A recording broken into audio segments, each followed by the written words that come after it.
I'm Rosy Sullivan. I'm the college principal here at the Australian College of Professionals.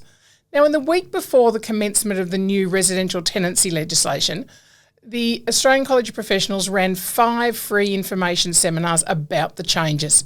We covered the main areas for change and we looked at the practicalities for implementation of all of these amendments to the legislation. So the following presentation runs for just under an hour, and we hope that you find it really useful and it will help you implement your daily work practices. So we'll see you again at the end of the presentation.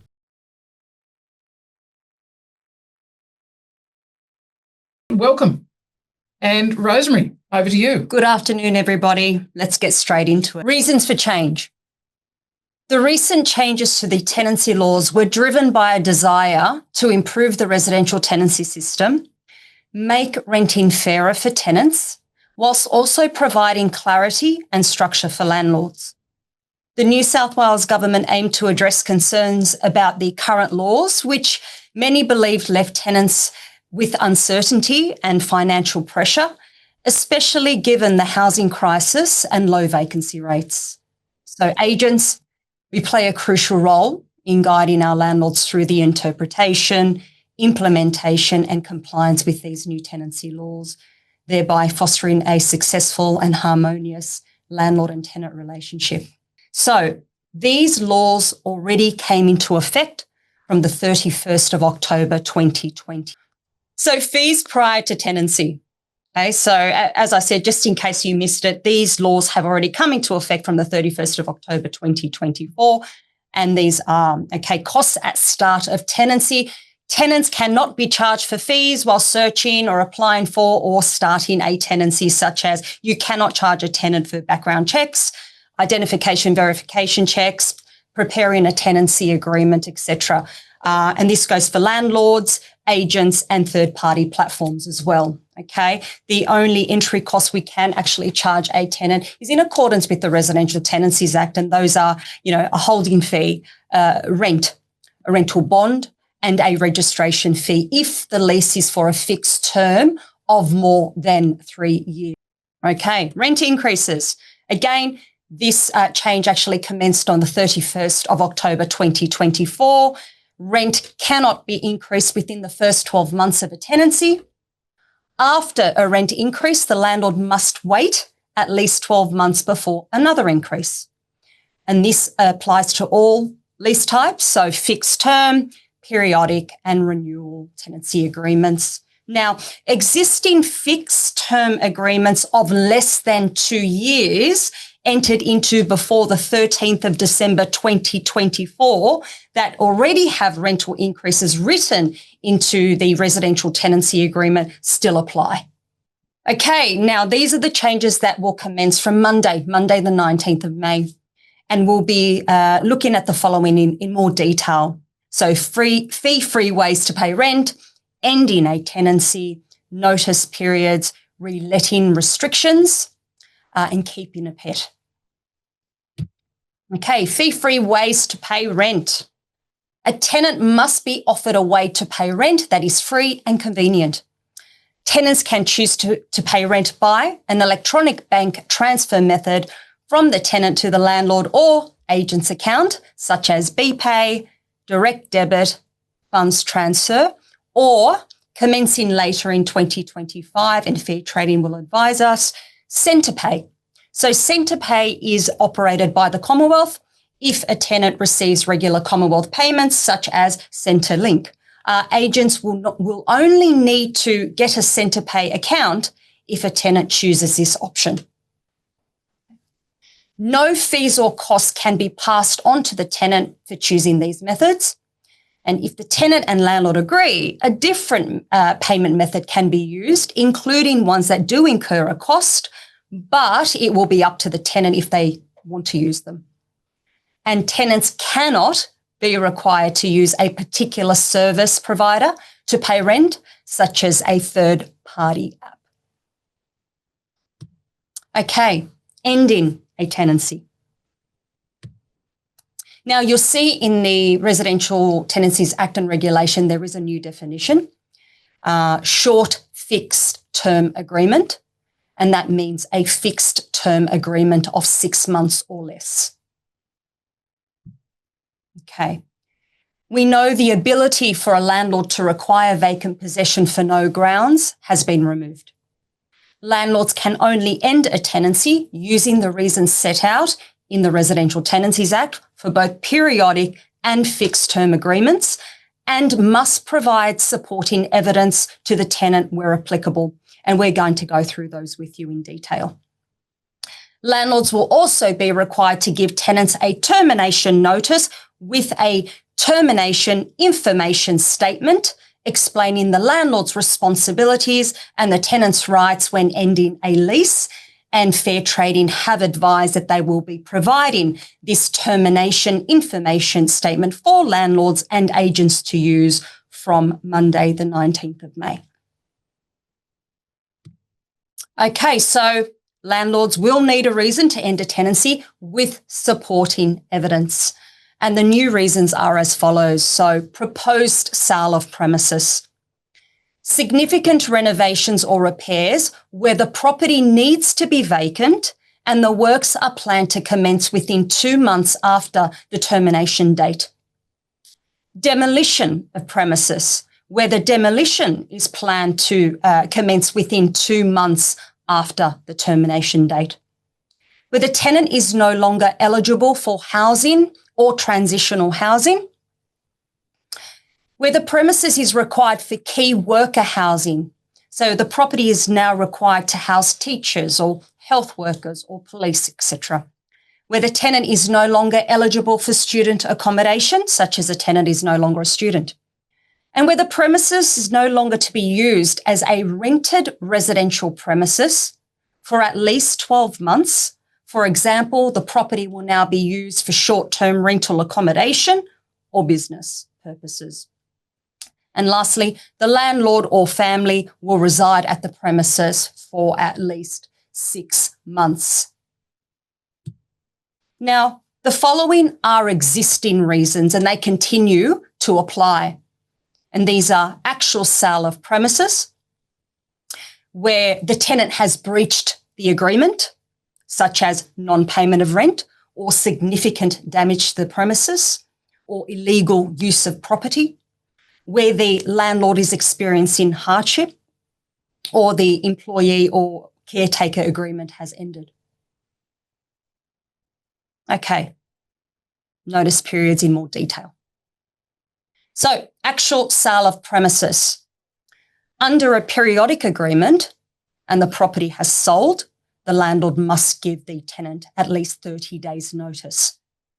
For a fixed term agreement, the landlord must give the tenant 30 days notice. Please note, for a fixed term agreement, the termination date cannot be before the end of the fixed term. Okay, what evidence must we give the tenant when we serve them a termination notice? Okay, so a landlord must give one of the following to the tenant when giving a termination notice. So let's look at option 1. A copy of the contract or part of the contract for sale that shows the following: the name of the vendor, the name of the solicitor or licensed conveyancer appointed by the vendor for the sale, the name of the agent if the vendor does have an agent, the name of the purchaser, the name of the solicitor or licensed conveyancer appointed by the purchaser in connection with the sale, the address of the premises, including the lot and deposited plan or strata plan numbers, the date of the contract was signed, details of the proposed date for the completion of the contract, and that the contract requires the vendor to give the purchaser vacant possession of the premises. Now, before we flick to the second option here, yes, let's have a look at a couple of these points in particular. I'm going to go to the first part that says a copy of the contract, and that nice little phrase that follows it, or part of the contract. Obviously, what we've heard from agents and from lots of people in the last month or so is this is a breach of the privacy laws. Well, it's not, because it says or part of the contract. Obviously, you are going to redact any points that talk about, give more details than is required for a tenant to have. So identifying details, address details, the price that the property sold for, any of those sorts of details, you're going to take that out. So it's it is not the whole contract. It is a copy of the contract or part of the contract. So that's one thing. So that deals with the privacy issue. It's up to you. You need to take that out. Now, the very last point there, that the contract requires the vendor to give the purchaser vacant possession of the premises. I know there's not a lot of salespeople online, but there's a few licensees in charge that I can see around on the list here. Think about your salespeople. If you're selling a property and it is tenanted, that contract needs to give vacant possession of the premises. If you are going to use this as evidence for a termination notice, okay? If your contract says subject to tenancies, it's not meeting this requirement to use the contract or part thereof as evidence for a termination notice for the actual sale of premises.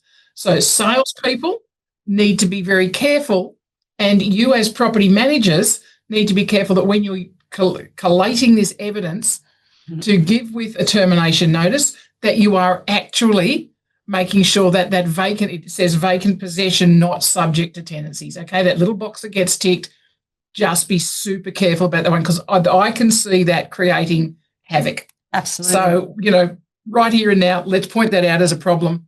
And not a problem for the legislation, but a problem in the actual implementation of this one. So that's evidence type 1. There's another one to come, Rosemary. Okay. Option 2, or you can provide with the termination notice to the tenant a written statement from a solicitor or licensed conveyancer acting for that sale on behalf of the vendor, and you can provide the following. So get them to provide the following: that a contract for the sale of the premises has been entered into, the name of the vendor, the address of the premises, including the lot and deposited plan or strata plan numbers, the date the contract was signed, and details of the proposed date for completion of the contract. And again, that the contract requires the vendor to give the purchaser vacant possession of the premises. Yeah, it's the same deal. Okay, so 2 options there as stated in the regulation. Okay, proposed sale of premises. All right, so under a periodic agreement and the landlord wants possession of their property, the property has not sold yet, it has not sold. They must give the tenant 90 days notice. Under a short fixed term agreement, which is an agreement of 6 months or less, the landlord must give the tenant 60 days notice. Now, again, it's a fixed term agreement, so the termination date cannot be before the end of the fixed term. And another fixed term agreement, 90 days notice, termination date cannot be before the end of the fixed term. Now, evidence that we must provide the tenant with the termination notice. There are a couple of options here as well. A copy of a proposed contract for the sale of the premises. That includes the following, very similar, but we're going to run through it. The name of the vendor, the name of the solicitor or licensed conveyancer carrying out works for the vendor in connection with the sale, the name of the agent if the vendor has an agent, the address of the premises, including the lot and deposited plan or strata plan numbers, a requirement for the vendor to give the purchaser vacant possession of the premises, and the documents or copies of documents that must be attached to the contract for sale. Okay. Now, option 2, under proposed sale of premises, you can provide the tenant with a copy of an agency agreement or part of an agency agreement. There's that phrase again. Between the landlord and the real estate agent, that shows the following: the names of each of the parties to the agency agreement, the address or a description of the property to which the agency agreement applies, the real estate agent's license number, and the duration of the agency agreement. So in terms of what information you give, we go to the regulation, and the regulation stipulates this is all you provide to the tenant. Significant renovations or repairs will be done to the premises, and the landlord requires vacant possession. Okay, so under a periodic agreement, the landlord must give the tenant 90 days notice. For a short fixed term agreement, 60 days notice. Another fixed term agreement, 90 days notice. And please note, for fixed term agreements, termination date cannot be before the end of the fixed term. Okay, so that's throughout. Okay. Now, what evidence must we give to the tenant with the termination notice? Okay, you must give a written statement from the landlord that is signed and dated by the landlord and explains why the renovations or repairs are significant and explains why the property must be vacant for the works to be carried out properly and states the proposed commencement date of the works. And in addition to that statement, you must provide the tenant with one of the following. And there's a few options here, okay? So option one is a copy of a written quotation or part of a written quotation for the works prepared by a qualified builder or tradesperson that shows the following: the name of the landlord, the name of the qualified builder or tradesperson, the license or certificate number of the qualified builder or tradesperson, a description of the works, including the address for where the works will be done, which will be at the rented premises, an estimate of how long it would take to complete the works. Or option two is as follows.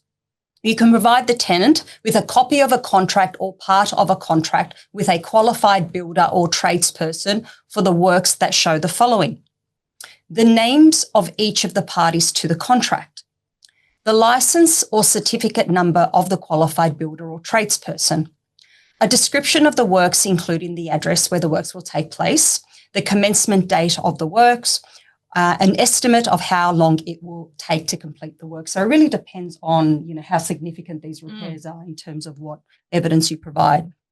Okay, option three, if the landlord will carry out the works, a copy of an owner-builder permit authorising the landlord to carry out the works, or proof of purchase of materials related to the works. So, if you're replacing, some kitchen benches and you're buying them from Bunnings and putting them in and doing some painting, so you're buying paint, you're buying, kitchen cabinetry, already made, or flat packs, or whatever you're doing there, the proof of purchase of materials is related to the work that you're talking about.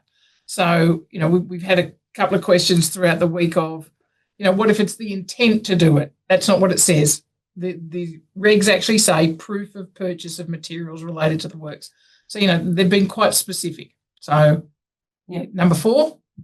All right. A copy of each of the following, if required for the works to be carried out: a development consent applying for the works, written approval to carry out the works from the Owners Corporation, Strata Committee or Strata Managing Agent.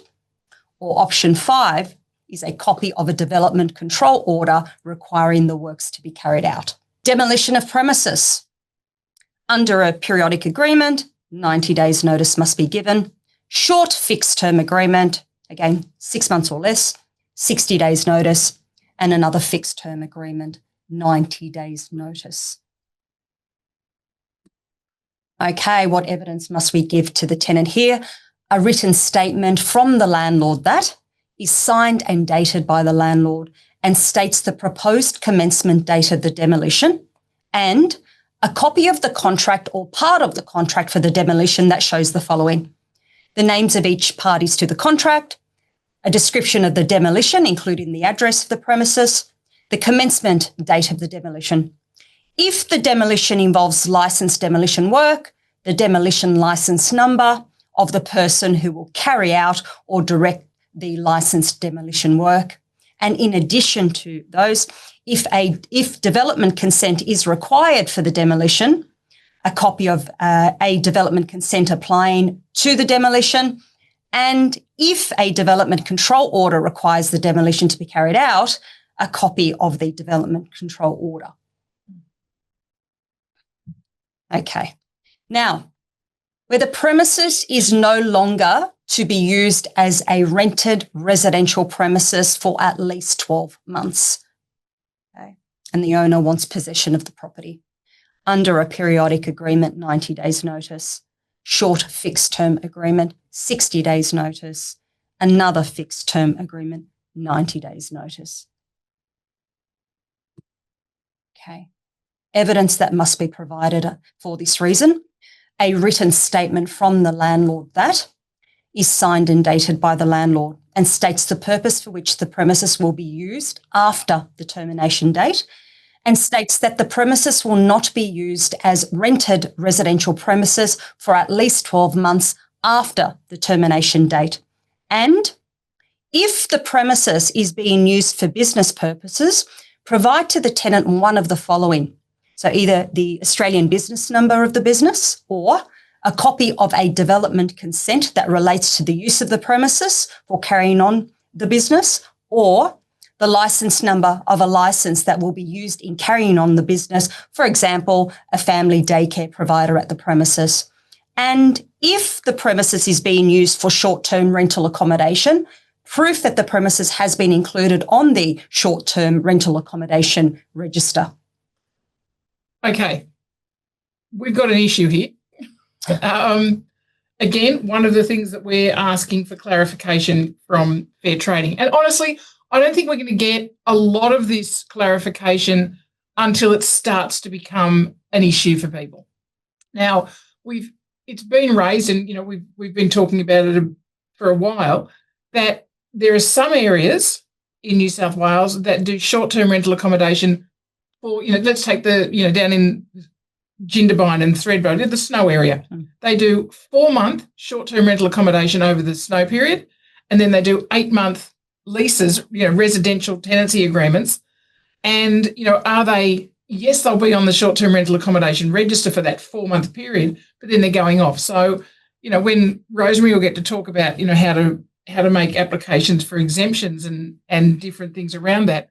And, we pose the question, do they need to make that exemption or make that application for an exemption because it's ongoing? It would be for all of their properties. And same deal for people who are dealing with any type of, holiday let, where in holiday, real peak holiday areas where, even some of the beach suburbs, up north have been talking to us about they do, that 4 or 5 months over the Christmas summery type period.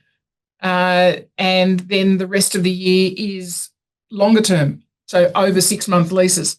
So, it's an issue. We don't have an answer for you. But I think the short-term rental accommodation issue is something that they need to consider. So all right, whether landlord or family will reside at the premises for at least 6 months. Under a periodic agreement, 90 days notice must be given to the tenant. Short fixed term agreement, 60 days. Another fixed term agreement, 90 days.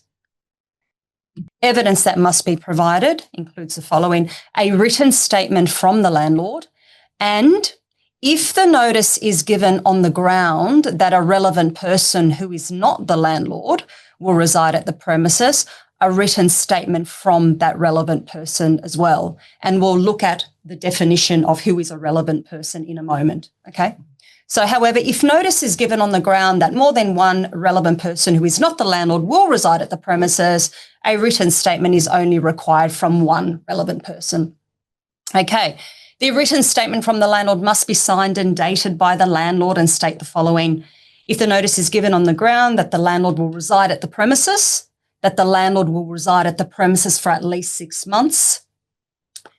If the notice is given on the ground that a relevant person who is not the landlord will reside at the premises, that the relevant person will reside at the premises for at least 6 months, and the relationship between the relevant person and the landlord.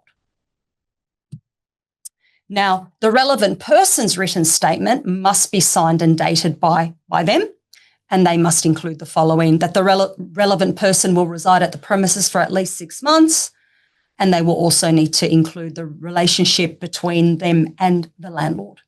Relevant person means the following: a landlord, a spouse or de facto partner of a landlord, a parent, grandparent, child, grandchild, sibling, child of a sibling, sibling of a parent or first cousin of a landlord, or a spouse or de facto partner of a landlord, or a dependent of a landlord who ordinarily resides with the landlord. Now, here's the warning. Because you know what we see here at ACOP. We see the badness of the world.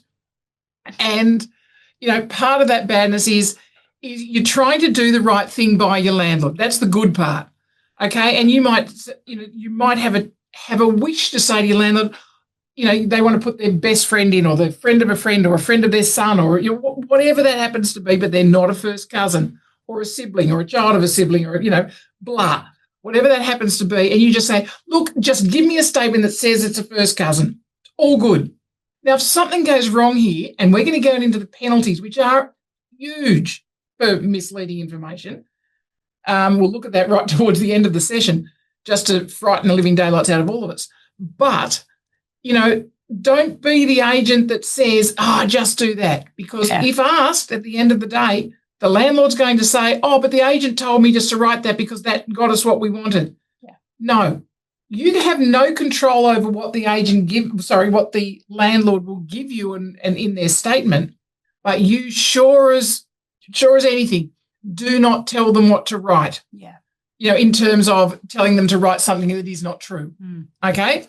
So, if they give you that this person is a first cousin, then they've given you or a brother or a whatever, or a niece or a nephew, then that's what they give you. Where the tenant is no longer eligible for affordable housing, under a periodic agreement, the landlord must give the tenant 90 days notice, short fixed term agreement, 60 days notice, and another fixed term agreement, 90 days notice. Again, I'm just going to remind you, for fixed term agreements, the termination date cannot be before the end of the fixed term. In terms of evidence, a landlord must, when giving a termination notice, give the tenant information about the reason the tenant is no longer eligible to participate in the housing scheme. And there's some really great information on the Communities and Justice website, if you refer to the New South Wales Affordable Housing Ministerial Guidelines, that actually goes through some of the processes that relates to an agent in terms of how they deal with this. So most of you will not deal with the affordable housing issue. I mean, affordable housing, it's available. It's housing that's been made available for rent at a lower price than what is usual market rent, and it's for households with lower incomes. Its eligibility depends on the whole of the household income and some other factors. The eligibility is updated it's updated annually by New South Wales Government. And this is where the information that comes from Department of Communities and Justice, or DCJ as when you see it, when you're looking for it, that, it's a discount to market rent. It's usually, 20-25% less than private market rents in the area. They look at 25 to 30% of the income of the tenants and the combined tenants' gross income, depending on who the provider is. Now, the thing is, councils have taken over a lot of the affordable housing issues. A lot of the community housing providers, so the registered community housing providers, are dealing with a lot of this, which means that sometimes some of these non-government organisations will ask for assistance, ask a local real estate agent with whom they have a relationship to assist with this. So, they actually get in there and start doing residential tenancy agreements, and they may be asking you to do that. At that point, if you are playing in this arena, firstly, get the information on the affordable housing guidelines. Yep. And then when that is all-encompassing and all confusing, pick up the phone and ring me, because it's actually a part of the industry that I play in as a sideline with some charitable and non-government organisations, and I know a fair bit about it. So if that's an area where you're playing and you want some more guidance, pick up the phone and call me, because, it's not many of you that will ever play in that arena. Okay, where the tenant is no longer eligible for transitional housing, under a periodic agreement, 90 days notice, short fixed term agreement, 60 days notice, another fixed term agreement, 90 days notice. In terms of evidence, a landlord must, when giving a termination notice, give the tenant information about the reason the tenant is no longer eligible to participate in the housing program. Yeah, so again, same for transitional housing program. This is designed to provide short to medium term accommodation for individuals experiencing homelessness or at risk of homelessness. So, it's people who actually aren't homeless yet but could well be at risk of homelessness. It's often it's mostly offered as part of the specialist homelessness services, which is run by registered community housing providers. You know, you'll have seen them in there's Bridge Housing, Wentworth, or Link Wentworth, and a few others. And then there's, you know, other organisations, and a lot of them are shelters or refuges, and they're offering, you know, both crisis and transitional housing. Again, the likelihood of you playing in that arena is minimal, absolutely minimal. It's in the legislation to cover it for the people who do, and the community housing providers that do that, or Homelessness New South Wales. So it's actually, you know, guiding what some of the other government departments are doing, and how they fund. You know, all the specialist homelessness services get funded through Department of Communities and Justice.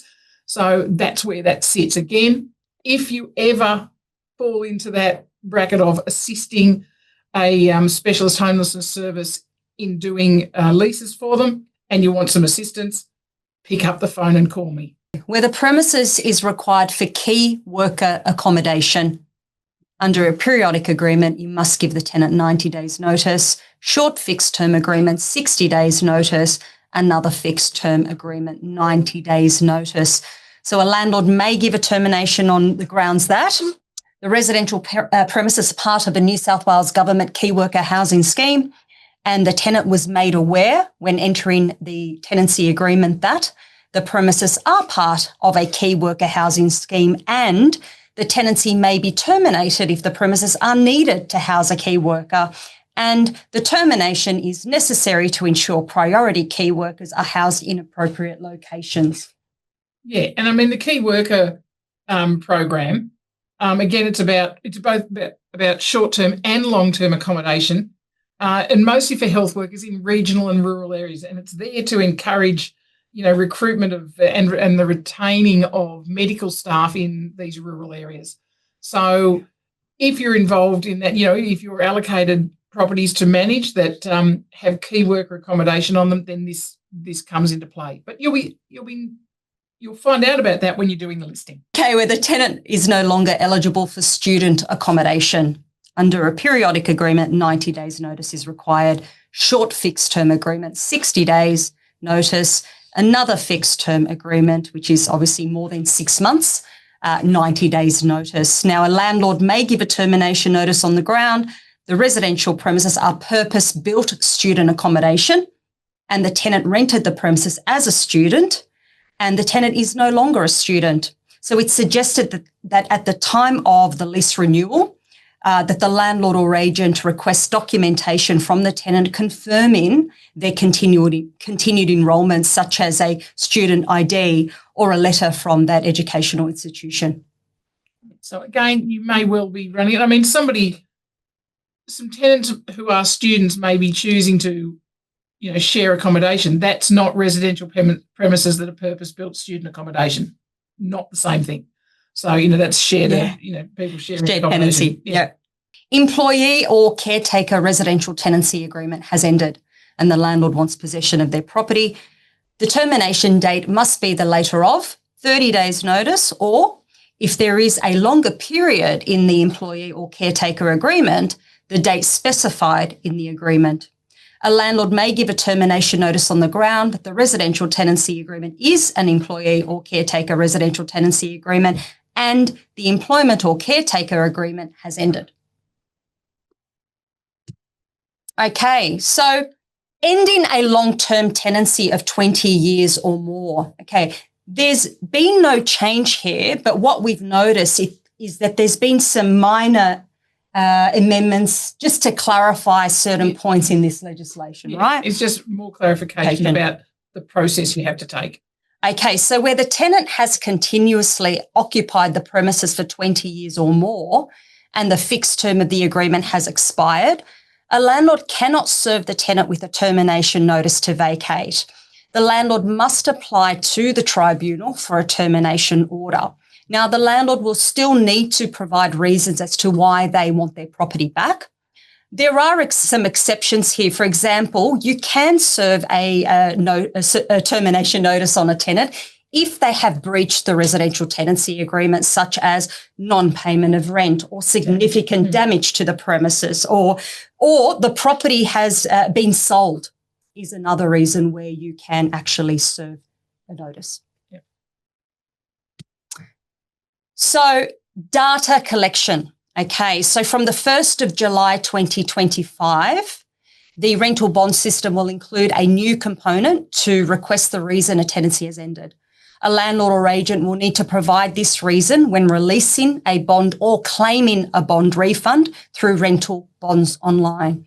And this will include the reason a tenancy has ended, the type of supporting documentation that was provided. So landlords and agents are required by law to provide a response. This is not optional.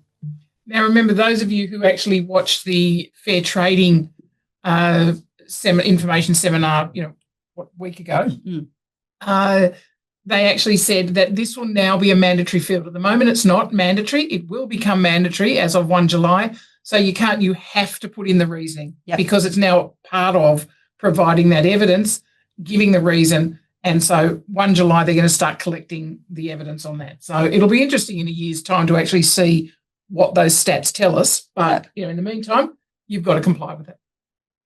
Okay, early exit ability for tenants. So under a periodic agreement, no change.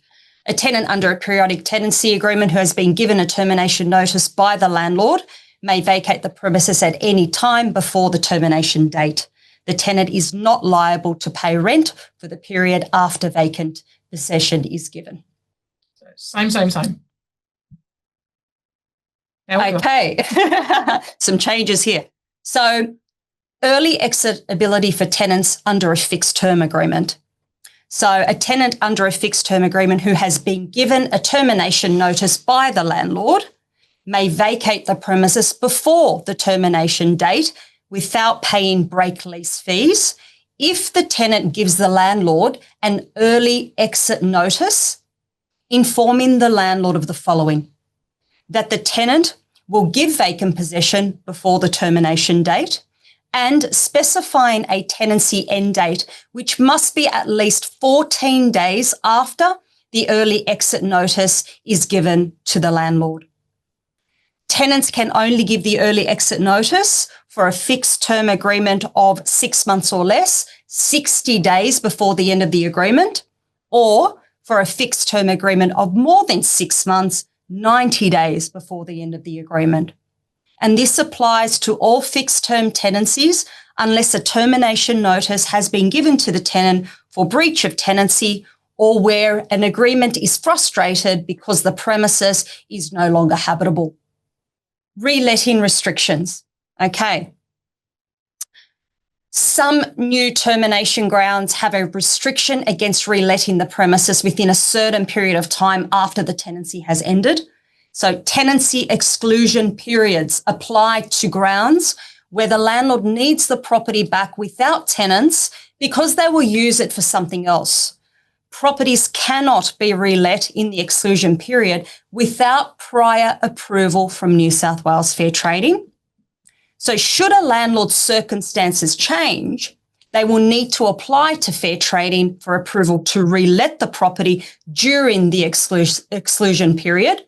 And this application will be online, and you will also need to provide supporting evidence to Fair Trading for them to grant that approval.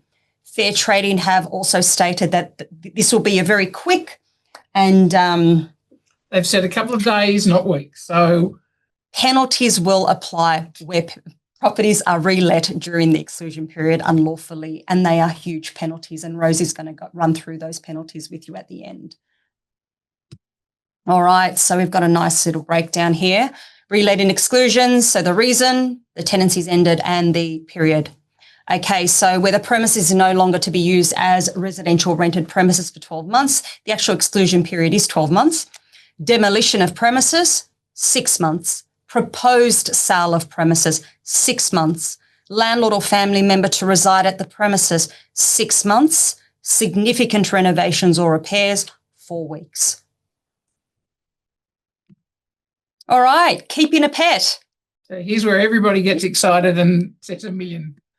Now, before we start on this, we want to make it very clear that Rosemary and I are pet lovers. So a tenant who wishes to have a pet at the rented premises must make an application for the landlord's consent. The tenant can apply to have 4 or less animals at the property. The tenant does not need the landlord's consent to keep an assistance animal at the premises. The application must be made in the fair trading approved form and made jointly by all co-tenants. The landlord must give a written response to the tenant in the fair trading approved form within 21 days after the application is given to the landlord or agent. If the landlord or agent does not respond within 21 days, the pet is deemed approved. The response must specify whether consent is given or refused by the landlord. Now, again, Fair Trading have advised that they will have the pet application form and guidance available on their website as of Monday, the 19th of May. Okay, so pet applications can be made by the tenant at any point during the tenancy. A tenant cannot be asked to increase the bond or increase rent to allow pets. Strata approval may apply, so we need to check the bylaws. Strata bylaws that ban all pets are not valid and they cannot be used to refuse a pet. If a tenant disagrees with the decision, they will be able to apply to the tribunal. And once consent to keep a pet has been given, consent continues at that property for the life of the animal, even if the landlord or agent changes. Landlords and agents will also not be able to state in their advertisements, no pets allowed. So please review your processes around checking your marketing before it goes live and remove any prohibited terms. In other words, go into your database where you keep all your standard ads that you pull out when, I've got one like that, and fix them now so you don't, by accident or in a hurry, put an ad up that has the wrong info, that has no pets allowed on it. Just go in and delete all of those pro formas, or delete that out of all of your pro formas, because I know a lot of you use pro formas for those sorts of things. Sure. Yeah. Okay, grounds for refusing pets. There would be too many animals at the property. The animal is likely to cause more damage than the value of the bond. The landlord resides at the premises.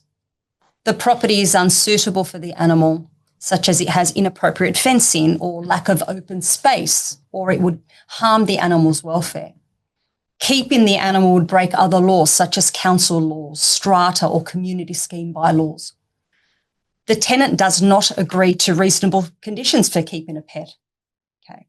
I mean, when we go look at the council law ones, some councils have actually been quite specific about some breeds of, in particular dogs, have been banned as being kept as pets. So, that will override it. So if your local council has said that, so good point, right now, before these start, have a look at what the local council will allow. And then, some of them also have maximum numbers of pets in properties. So most of the councils, though, however, have a suggested maximum, not a hard and fast maximum. So, and I think that's probably where they got the 4 from for animals, because a lot of councils have, a recommended maximum of 4. And the other thing with bylaws, you have the bylaws, you have to attach them to your residential tenancy agreement. Read them. You need to read them. Don't go and look at the standard or the model bylaws that are in the strata schemes management regs. Have a look at the actual bylaws for that actual strata scheme and see what it's saying. Because sometimes they have about the number, sometimes they have about access. There's a building that one of our staff live in here in the city, and he was showing us the bylaw that pets can't enter or exit through the front main doors. They have to go through the garaging. If they're at any point on common property, they have to either be in a bag or in a trolley. So a pet carrier. A pet carrier, yeah. A bag, not a bag. A live pet. So, that's the specific ones there. Okay, reasonable conditions of consent. So a landlord may give consent subject to reasonable conditions about keeping the pet at the property. For a type of animal that's not normally kept inside, such as a chicken, a landlord can include a condition in the residential tenancy agreement preventing the animal from being inside the premises. which is fair. You don't want chickens running around inside your property. Not live ones.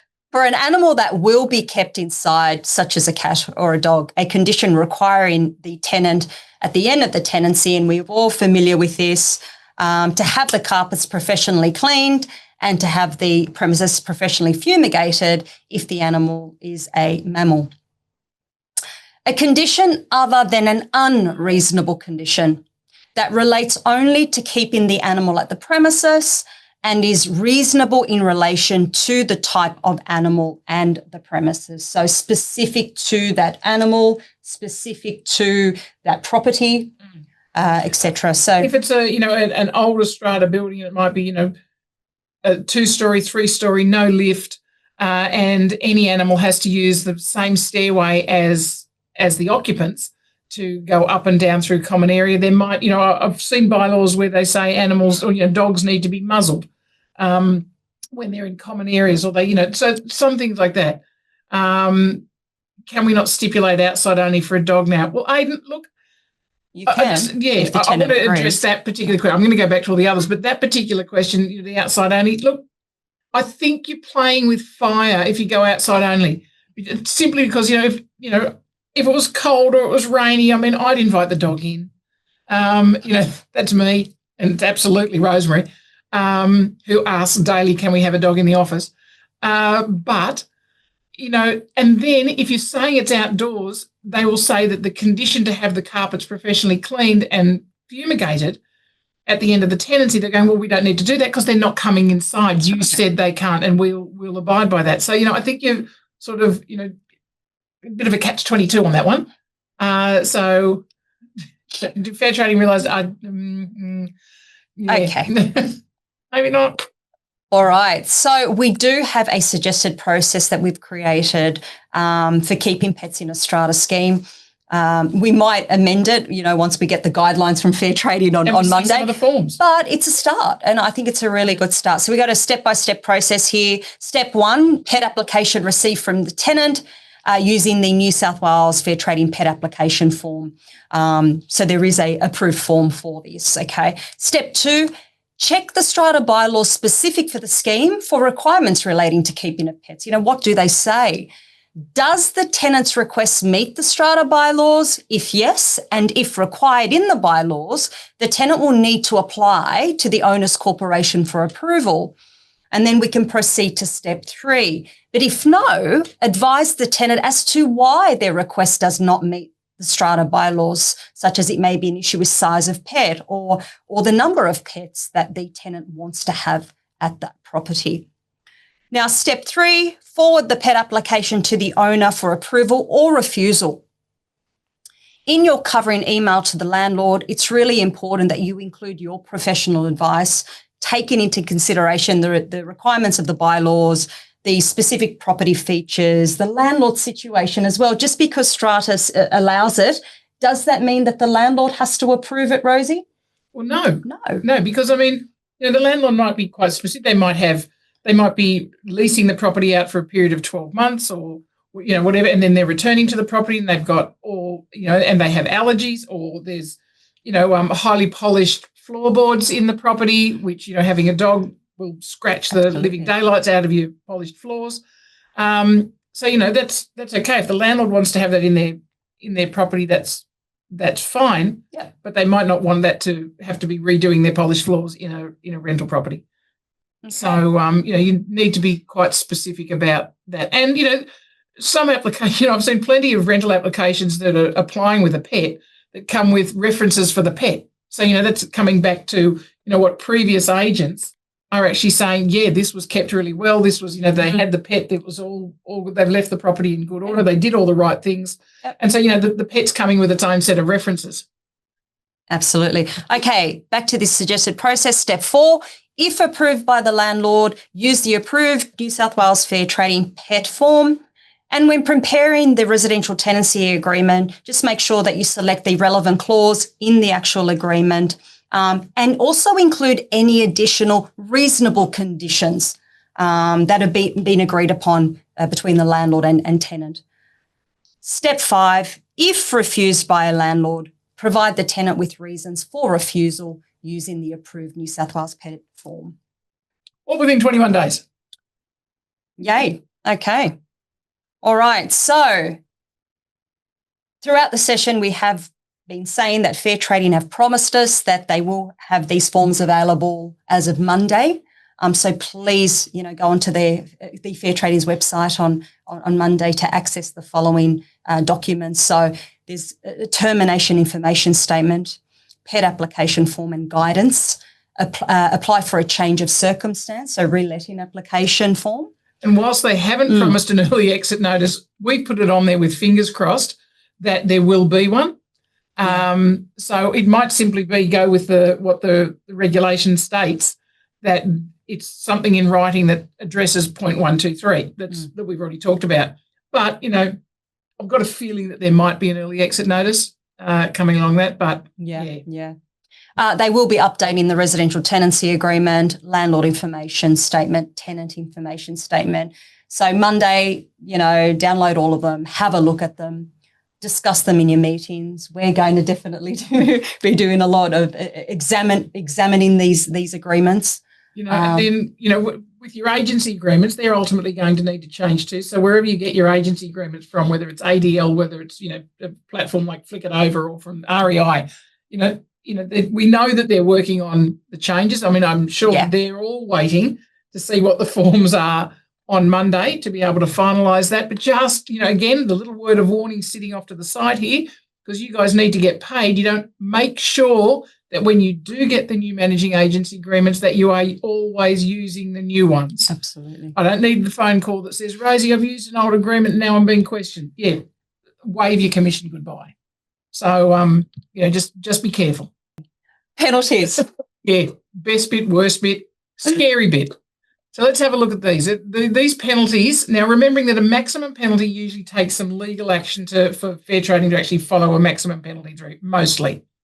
The maximum penalty notices are the penalty infringement notices, or the PINs, that Fair Trading can issue on the way through, and they can just simply issue those. So some of you, I know, have experienced that, fairly and some unfairly. But let's have a look at these ones, because I think they're a little bit scary. So landlord or landlord's agent must offer a tenant a prescribed way to pay rent. So right back to where we started. A quick, $1,100 infringement penalty infringement notice on that one. Second one, and with a maximum of 5.5. Landlord or landlord's agent must enable rent to be paid in a prescribed way if chosen by the tenant. $1,100 for a PIN. Landlord or landlord's agent must not charge a fee or pass on any costs for the payment of rent in a prescribed way. Again, $1,100 with a maximum of 5.5. Look, the reason they'd go up to maximums and chase that down would be if you're doing it on more than, on a regular basis. It's not just a one-off. A one-off will get you the $1,100. Landlord or landlord's agent or other person must not require a tenant to pay rent by cheque or other negotiable instrument that is post-dated. So $220 fee. A landlord's agent or other person must not advertise that a tenant's animal will not be permitted to be kept at the premises. So there's your advertising one at a quick $440 fine. Fair Trading won't even need to leave their office in Parramatta to be able to issue that penalty infringement notice. So just don't go there. Landlord or landlord's agent must not give false or misleading document or information when giving a termination notice. Now, this is what I was referring to before. Look at the maximum penalties over there. $11,000 for an individual, 650 penalty points, or $71,500 to basically a business, a partnership, a company, your corporation, or the landlord. So the landlord could come in here if it was a landlord that was running had a number of investment properties and was running it as a company. Mm-hmm. So as a business, part of how that would work. Let's look at that's $2,200. So if you are knowingly giving false or misleading information, $2,200 to the individual, $14,300. They don't need to take you down the legal path to issue you with a penalty infringement notice of $14,300. That's going to hurt your bottom line and your cash flow.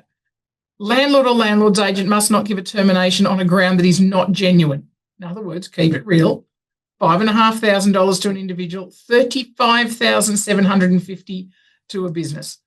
Landlord or landlord's agent must not enter a new agreement within the tenancy exclusion period. $5,500 and $35,750. Now, this last one's important. Landlord must notify, this is just on the landlord here, this is not about you and your behaviour as agents. Landlord must notify landlord's agent about the tenancy exclusion period. So here you've got a new landlord coming in, you're signing them up on a managing agency agreement, and here is a warning for those agencies who are big enough to have a business development manager. It is, you must, as that business development manager, ask the questions.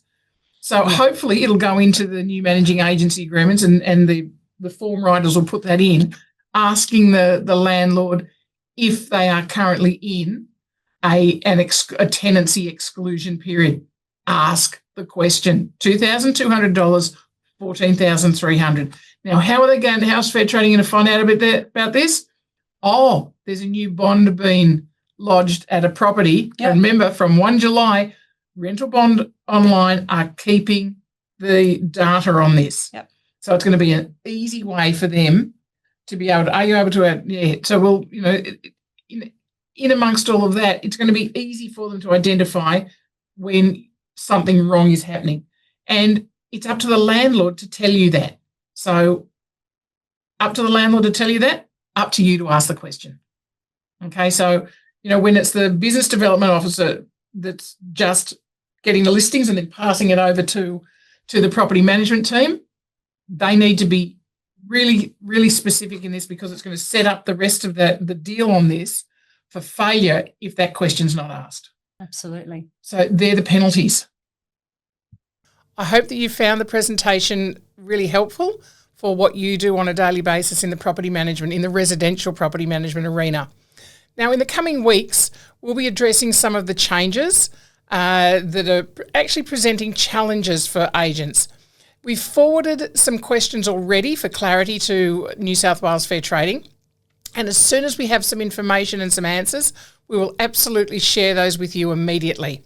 So mostly that will be via our fortnightly newsletters. But if there is something that needs immediate attention, we will be putting it out through our socials and then sending out direct emails to our database. And since you've watched the video and you've logged through to us, you'll be getting a copy of that. So I think the main thing to remember is we shouldn't be stressing about this. We've all lived through legislative changes in the property industry before, and we've survived.